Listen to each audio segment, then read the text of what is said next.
Last night in Maine, carrying my shoes, just shot a multiple exposure.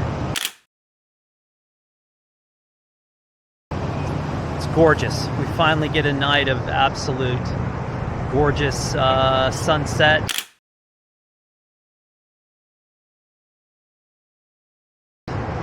It's time for dogs at the beach. So you got every kind of species, unbelievable, gorgeous clouds on the horizon. We just came out of 2 big, strong rain squalls that went through. It's like the absolute most perfect time and temperature right now. Most of the crowds are gone. And back to school, and tomorrow morning I get in the van, aim it west, and 2,300 miles later I'll hopefully be near the house, be back at home. But it's been quite a summer in Maine. Can't complain. I'm a very lucky individual. Very, very lucky.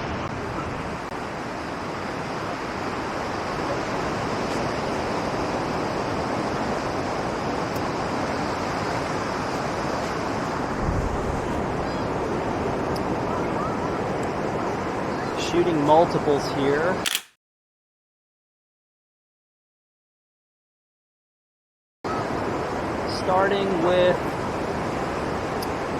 Starting with the first exposure with the sun over my shoulder. Gives you like a foundational base that's dark, that has a pretty high density. But then when you turn around and you shoot back into the backlit,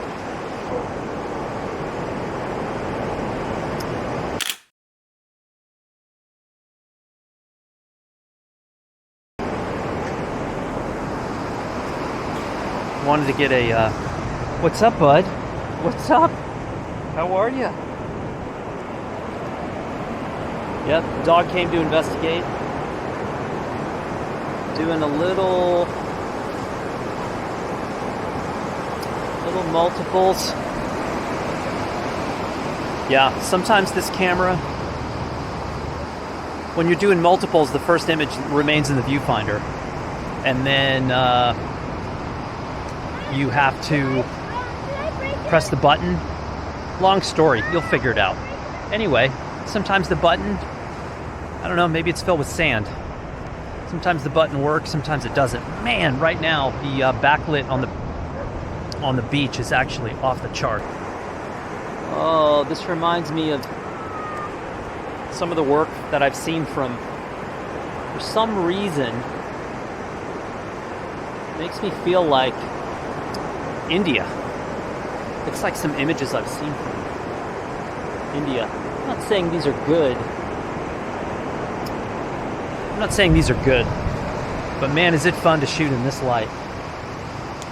You could shoot anything in this light. Just looks and feels absolutely fantastic. This is the kind of light, this is why I became a photographer back in the day. That's probably why I quit photography as well. You get spoiled by these little moments. And then you get somebody to give you an assignment, and they're like, yeah, we want you to shoot in some windowless room at City Hall with a strobe and a magenta filter on your lens and a green gel on your strobe. And you're like, I hate life. I hate photography. I hate editors and assignments. But these little moments out here, yeah. This is a banger, man. There is a sheen out there.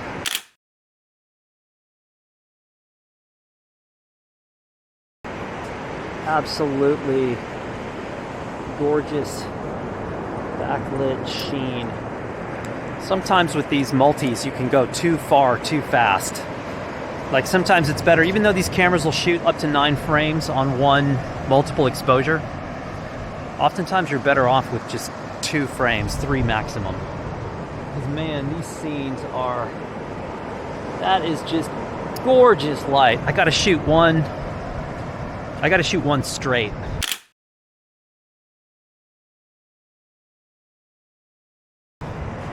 Because you're gonna go, you faked that. That's Photoshop, man. You Photoshopped it. Let me turn this around and show you what I'm looking at. Look at that. Now, This is way too wide. You can actually see the curvature of the earth. I think this lens is so wide.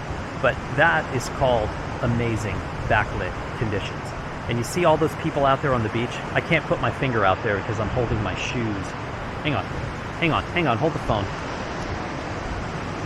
These people, if you had if I had my 200 and I shot from here, just compressed all the way down, you'd probably get some pretty good stuff.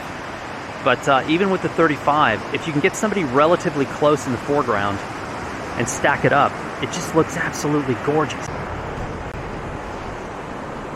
Ooh, still good. It's still good out here. It's still good. We got just a teeny bit. I think I'm gonna try. You don't need many of these. Uh-oh. Wild one. Wild boy. You don't need, like, I wonder what looks out over the ocean. That's kind of cool. Schooner on the horizon.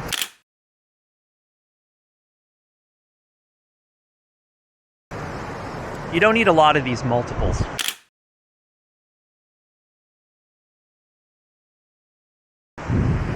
Because after all, it is a gimmick. I don't care who you are, what you're doing with them. It's a gimmick. Although in light like this, making good straight images, completely doable because the light is so stunning. And you shoot backlit into light like that, any knucklehead can make a nice frame. And the multiples are a gimmick, let's be honest. Who am I kidding?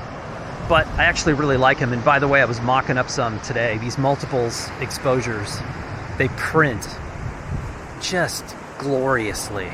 They just print so well. And I showed someone today who I really like, and they were like, these look like paintings. And I'm like, yeah, they're the gimmick painting. They're paint by numbers for knuckleheads like me who don't know how to paint.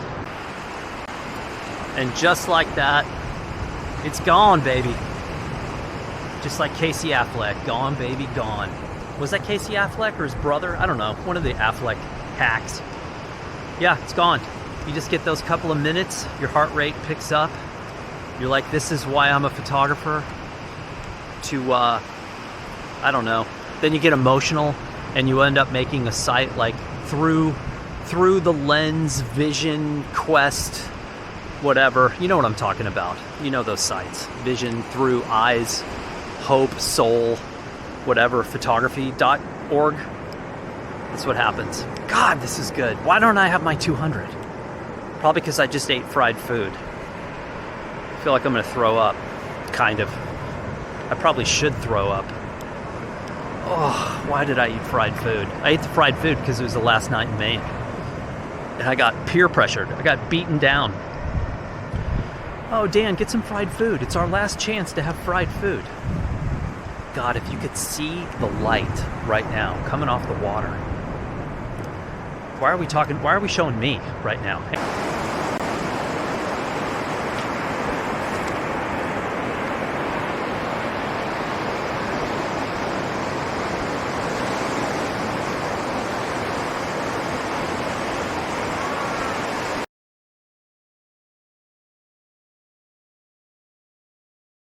Hey kids, I don't know about you, but if I don't design something every few weeks, I feel like I'm completely and utterly dropping the ball. I feel like I'm not doing anything, like I'm not coming full circle, I'm not completing the picture, I'm not really finishing the assignment, even though there is no assignment. Hopefully that makes a little bit of sense. So many of you know I've been in Maine, I'm getting ready to leave Maine.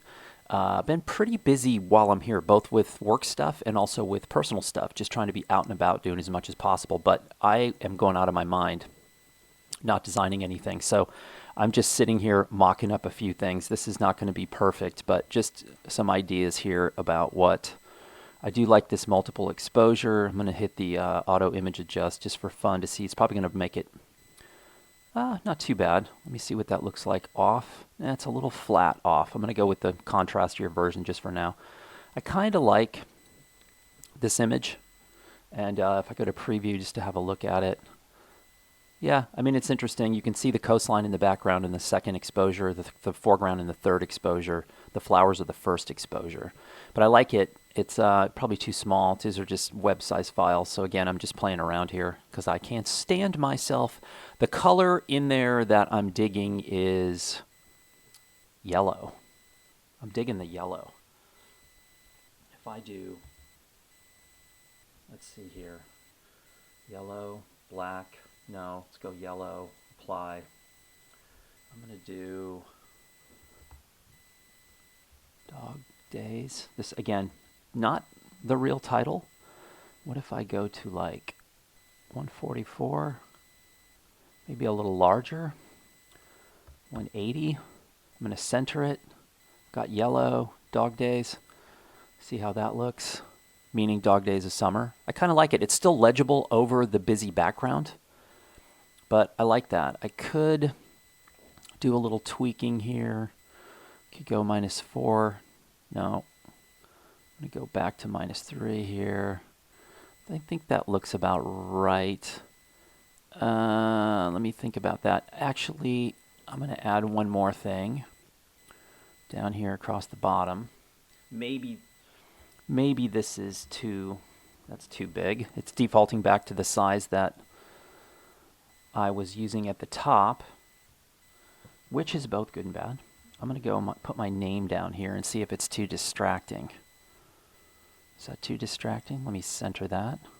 Have a look here. Yeah, I kind of like it. I mean, it does not distract at all. I would maybe move this up a teeny bit. Again, it's giving me this text container is not placed in a safe area. I know I'm a danger to the bookmaking community. All right, let me go here, Dog Days. Now, if I had time or I was really tweaking this more, what I would probably do is I would do a second version of this image with the opacity pulled back about 50%. Then I would drag that image on top of this. I would move it back one layer by going to this right here, forward and backward tools. I would go backwards like this, which makes it disappear. But if there was another layer at 50% opacity, you could put the Dog Days behind 50% opacity. So it would soften it and blend it into the background even more, which is probably what I would do. So cover-wise, it's okay. Again, I'm just playing here. I do this all the time. And I don't print any of these. I'm just practicing. And the back cover, this is always a tricky thing for me. Trying to make some sort of cohesive front-back cover thing. And I think, I don't like another image. And I'll give you an example here. If I go up to the image tool and I put this here, and let's say that I put this image here, this image. Let me hit the auto image adjust and see. It's going to make it a bit contrasty. Move it over a little. Yeah, maybe like that. But I don't like that.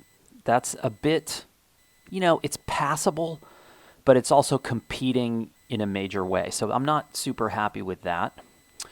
And I could do something like this where if I went back in here, and let's just do this for now, select all this. Let's go back down to like, I don't know, let's do 18 again.